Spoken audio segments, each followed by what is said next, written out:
going to discuss section 436 of the CRPC, that is in what cases bail to be taken, किन मामलों में जमानत ली जा सकती है.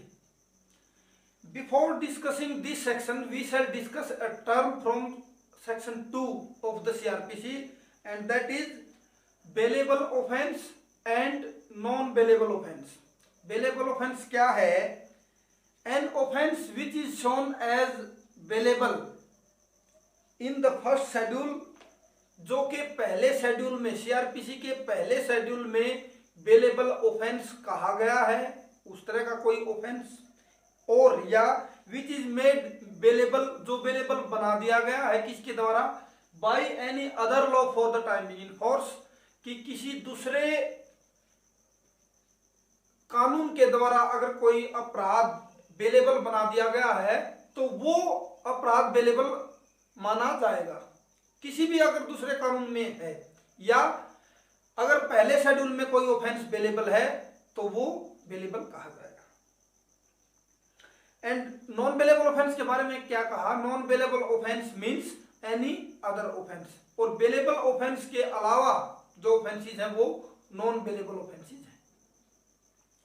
This is the first thing, and you might take from 2A of the, पहली ही जो डेफिनेशन है वो बेलेबल और नॉन बेलेबल ऑफेंस की है. Now the second question that arises here is that why we are going to teach you the provisions of bail direct after the provisions of arrest, कि हम arrest के प्रावधानों के बाद सीधे आपको बेल के प्रावधान क्यों पढ़ा रहे हैं. देखिए लॉजिकल रीजन है कि after the arrest of any person, किसी भी व्यक्ति की गिरफ्तारी के बाद पहली जो बात आती है वो है जमानत, कि उस व्यक्ति को हम जमानत देकर छुड़ा लें. पहला काम तो ये है, तो इसलिए आपको अरेस्ट के बाद बेल संबंधित प्रावधानों का पता होना चाहिए, वो क्या है या वो उससे रिलेटेड भी है. सेकेंड थिंग इज, जो एक रेलिवेंसी जो हमने क्रिएट की है दैट माइट बी आर्टिफिशियल. अगर आप अरेस्ट को देखें तो दैट इज चैप्टर 5, आगे से 5वां चैप्टर जो है वो अरेस्ट का है, and the chapter of bail is 33. पीछे से अगर देखें, आगे से 5वां अरेस्ट है और पीछे से अगर आप 5वां देखेंगे that is about bail. 37 chapter है, 37, 36, 35, 34 और 33. तो 5वां चैप्टर आगे से अगर आप देखें 1, 2, 3, 4, 5 तो वो अरेस्ट है, और पीछे से अगर आप काउंट करें तो दैट इज अबाउट बेल. आप इस तरीके से भी प्रावधानों को याद कर सकते हैं. खैर, now we shall take section 436 of the CRPC, that is about in what cases bail to be taken. Now the very first subsection of this section 436 is when any person other than a person accused of a non-bailable offence, meaning thereby किसी ऐसे अपराध को छोड़कर जो इस code में non bailable offence कहा गया है, अगर नॉन बेलेबल ऑफेंस कुछ अपराध को बनाया गया है उस अपराध के अलावा, मीनिंग देयर उस अपराध के अलावा क्या बचता है? Bailable offence. अगर किसी बेलेबल ऑफेंस में किसी व्यक्ति को इज अरेस्टेड, अरेस्ट किया जाता है, और डिटेन्ड विदाउट वारंट, या डिटेन किया जाता है बिना वारंट के, तो मीनिंग देयर बाय 436 कहाँ एप्लीकेबल है? पहली बात तो वो ऑफेंस बेलेबल होना चाहिए, and second without warrant arrest कर रहे हैं तो इसका मीनिंग क्या है कि that offence should be A cognisable offence. The offence should be bailable and cognisable offence. समझे आप? ये कोग्निजेबल ऑफेंस कहीं लिखा नहीं है, लेकिन क्योंकि लिखा है अरेस्ट विदाउट वारंट, और विदाउट वारंट अरेस्ट कहाँ हो सकता है? जहां ऑफेंस की नेचर कोग्निजेबल नेचर है. तो meaning thereby 436 is applicable to the bailable and cognizable offenses. When any person other than a person accused of a non-bailable offense is arrested or detained without warrant by an officer in charge of a police station, गिरफ्तार किया जाता है या और appears, court के सामने appear होता है, प्रस्तुत होता है। और ये इस अपीयर्स का मीनिंग क्या है? इस अपीयर्स का मीनिंग ही सरेंडर एंड बेल। आपने सुना होगा कि सरेंडर किया है, बेल के लिए अप्लाई किया, सरेंडर एंड बेल बोलते हैं उसको। तो ये सरेंडर एंड बेल कहां है 436 में? ये जो वर्ड अपीयर्स जो लिखा है that is surrender and bail. और अपीयर्स और is brought before a court, या कोर्ट के सामने लाया जाता है। And is prepared at any time while in custody of such officer, कि जब और वो आदमी तैयार है, प्रिपेयर है, उसके तरफ से प्रिपरेशन है, तैयारी है। कब? While he is in custody of such officer, की जब वो पुलिस ऑफिसर की कस्टडी में है। और at any stage of the proceeding before such court, या वो कोर्ट के सामने जब लाया जाता है उस समय वो रेडी है, तैयार है। टू गिव बेल, जमानत देने के लिए। Such person shall be released on the bail, the word shall is used.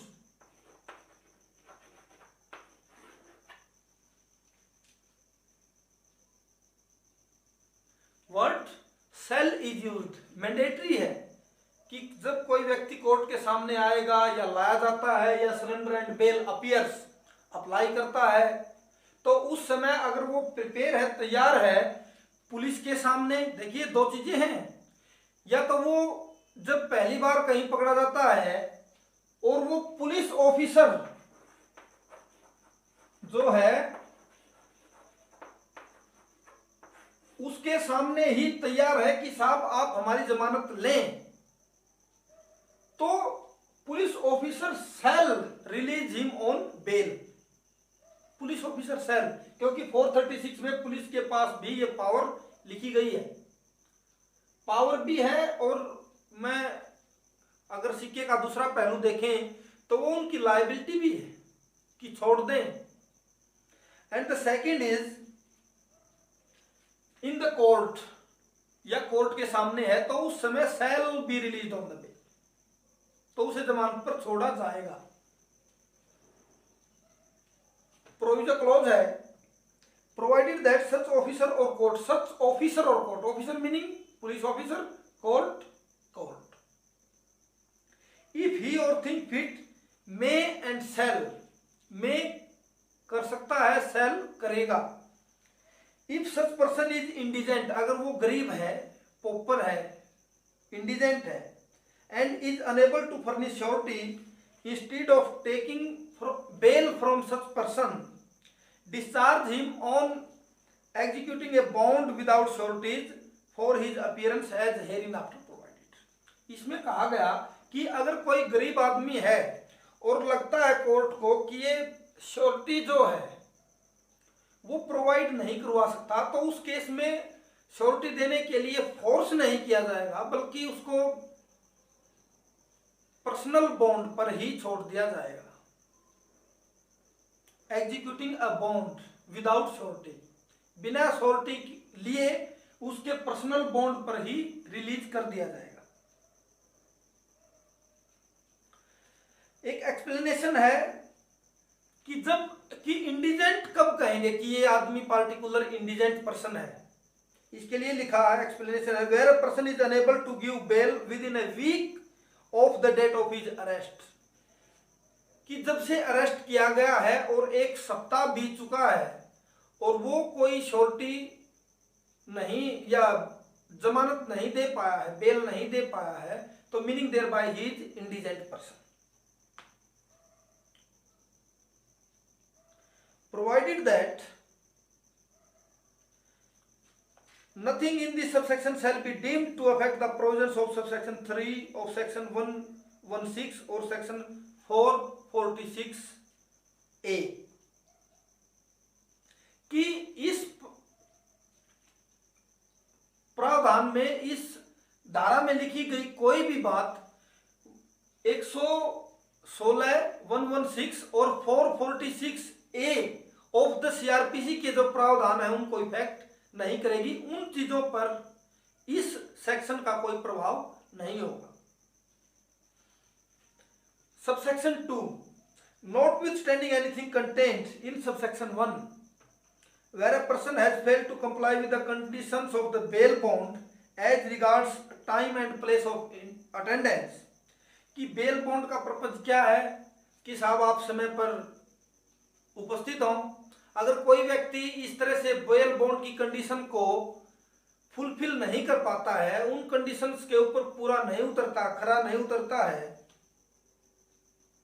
The court में refuse to release him on bail, तो कोर्ट उसे बेल पर जाने से रिफ्यूज कर सकती है, मना कर सकती है। कब?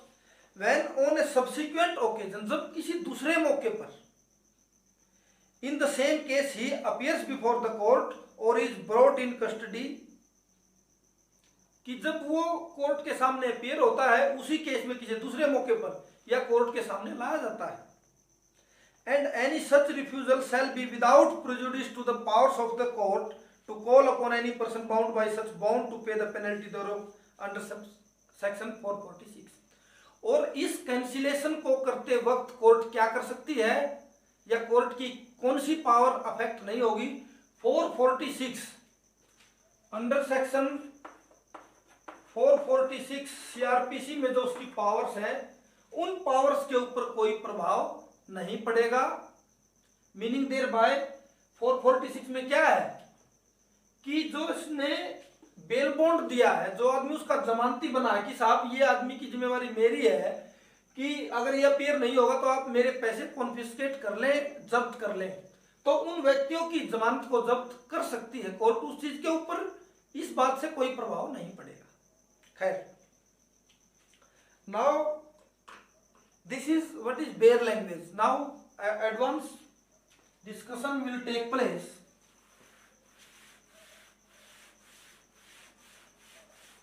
हम आपको बता दें कि this provisions of this section are mandatory, कि इस धारा के जो प्रावधान है वो मैंडेटरी हैं, कि अगर 436 में बेल ग्रांट करने से रिफ्यूज किया जाता है, मना किया जाता है, तो वो जो डिटेंशन है दैट शैल बी इलीगल, वो इलीगल होगी। और इसका प्रभाव क्या पड़ेगा कि पुलिस ऑफिसर जो उसको डिटेंशन में लिए हुए है उसको गिल्टी होल्ड किया जा सकता है। कहां? Under section 342 IPC. वो रोंगफुल कन्फाइनमेंट के लिए 342 आईपीसी में गिल्टी हेल्ड किया जा सकता है। कौन? Police officer. खैर, एक केस आया रसिक लाल वर्सेस के वधवानी, AIR 2009 सुप्रीम कोर्ट। इस केस में ये हेल्ड किया सुप्रीम कोर्ट ने कि जहां ऑफेंस की नेचर बेलेबल है तो वहां जो कोर्ट्स है वो अपना डिस्क्रेशन अप्लाई नहीं कर सकती। बेलेबल ऑफेंस में कोई कोर्ट अपना डिस्क्रेशन अप्लाई नहीं कर सकती। मीनिंग देयर बाय कोर्ट को ये सोचने का अधिकार नहीं है कि उसे जमानत पर छोड़ दिया जाना चाहिए या नहीं छोड़ दिया जाना चाहिए। और ऐसा क्यों है क्योंकि 436 जो सीआरपीसी है उसके प्रावधान जो हैं वो इंपेरेटिव है, मैंडेटरी है. It was said in this case. Now a more case, और केस का नाम है Sandeep Jain versus NCT Delhi. Sandeep Jain versus NCT Delhi AIR 2000 supreme court. AIR 2000 supreme court. इस केस में जहां बेलेबल ऑफेंस में, इस केस में क्या हुआ कि बेलेबल ऑफेंस में किसी व्यक्ति को बेल ग्रांट नहीं की गई और उसे जेल में रख दिया गया. तो इस केस में कोर्ट ने 2 लाख तक अथॉरिटी के ऊपर जुर्माना लगा दिया. Now we shall discuss some points on the, ये केस लॉज थे और अब इंटरप्रिटेशन की कुछ बात करेंगे. The very first word that I would like to discuss here is what is the meaning of the word court. कि court word का यहां क्या मीनिंग है. तो court means court having power of cognizance. कि कोर्ट का यहां meaning वो कोर्ट है 436 में जिसको कॉग्निजेंस लेने की पावर है, वो भी किसके according, according to the punishment. Meaning thereby court में जो जुरिस्डिक्शन होगा या किस कोर्ट में या कौन कोर्ट बेल एक्सेप्ट कर सकेगी, तो उस कोर्ट का मीनिंग वो कोर्ट है जो पुनिशमेंट के हिसाब से जिसको जुरिस्डिक्शन मिला हुआ है, ना कि इस हिसाब से कि ये किस एरिया में ऑफेंस हुआ है. एरिया जो है वो जुरिस्डिक्शन के लिए क्राइटेरिया नहीं होगा, बल्कि क्राइटेरिया पुनिशमेंट होगी. जैसे अगर offence is having death penalty as a punishment, तो उस केस में लोअर कोर्ट को जुरिस्डिक्शन नहीं होगा. तो कौन सी कोर्ट को होगा? Court of session. तो मीनिंग देयर बाय पुनिशमेंट जो है वो जुरिस्डिक्शन का बेस होगी. खैर, सेकंड वेरी इंपॉर्टेंट क्वेश्चन, बड़ी कंट्रोवर्सी है इस देश में इस बात को लेकर कि एक बार अगर कोई व्यक्ति पुलिस बेल पर है तो क्या कोर्ट में फिर से बेल बॉन्ड फर्निश करना होगा जैसा कि जनरली होता है? तो द आंसर इज नो. एक बार अगर कोई व्यक्ति पुलिस बेल पर है तो दोबारा कोर्ट में बेल बॉन्ड फर्निश करने की कोई आवश्यकता नहीं है. Now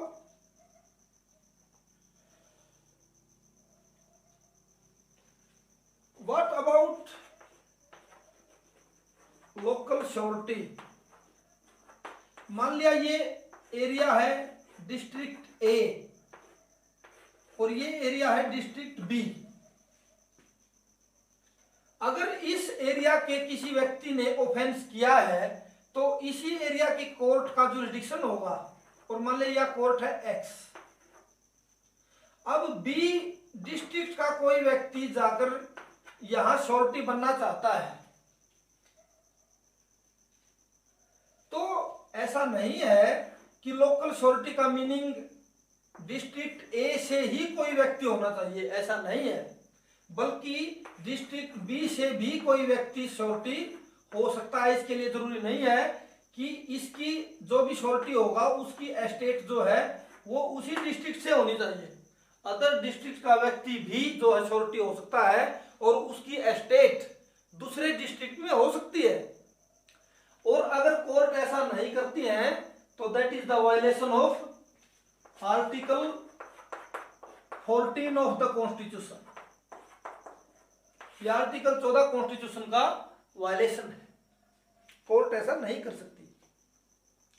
now one more question, and the question is कि अगर किसी व्यक्ति को जमानत पर एक बार छोड़ दिया गया है और दोबारा से उसी सेम केस में एक नॉन बेलेबल ऑफेंस और जोड़ दिया गया है, मान लिया अभी तक 4 ऑफेंसेस थे, वो सभी बेलेबल थे, बेल पर छोड़ दिया गया, अब इन्वेस्टिगेशन में एक केस या एक सेक्शन और जोड़ दिया है, that is a non bailable.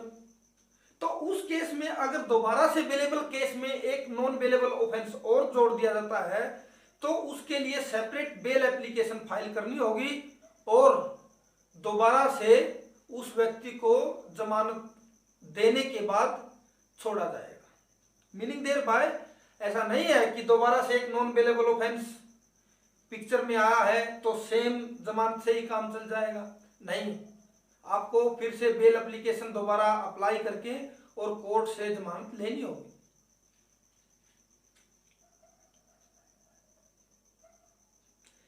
Now one more question कि क्या बेलेबल ऑफेंस में ये जरूरी है अंडर सेक्शन 436 कि कंप्लेनेंट को नोटिस इश्यू किया जाए और उसके ऑब्जेक्शन को सुना जाए? नो, ऐसा बिल्कुल भी जरूरी नहीं है कि कोर्ट जो है दूसरी पार्टी को या कंप्लेनेंट को नोटिस दे और उसकी बात सुने, क्योंकि इसका कारण सिंपल है, क्योंकि यहाँ ये एक as a matter of right bailable offence में आप बेल क्लेम कर रहे हैं तो उसके लिए दूसरी पार्टी को नोटिस करना आवश्यक तो नहीं है, क्योंकि that is a matter of right, ये डिस्क्रेशन नहीं है कोर्ट की। Now what about revision? अगर कोर्ट बेल ग्रांट करता है या रिफ्यूज करता है तो are those orders of the court revisable? क्या उनके खिलाफ रिवीजन में आप जा सकते हैं? The answer is no. जो ऑर्डर बेल ग्रांट करते हैं या रिफ्यूज करते हैं उनकी रिवीजन नहीं हो सकती। In this way we have discuss section 436 of the CRPC fully. Enjoy this lecture. Thank you.